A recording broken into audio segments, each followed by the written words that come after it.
點樣設定網路共享功能嚟分享你嘅網路？PCCW Mobile 指定月費計劃內嘅流動數據，亦可以適用喺網路共享功能。要設定網路共享功能，首先按設定，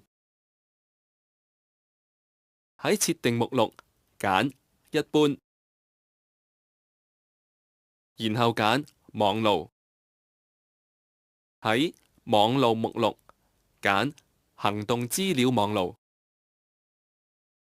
喺 Internet 共享部分嘅 APN 輸入 PCCW， 然後出返去網路揀個人熱點，並啟動。啟動後就完成啦，你就可以同你嘅同事或者朋友一齊上網。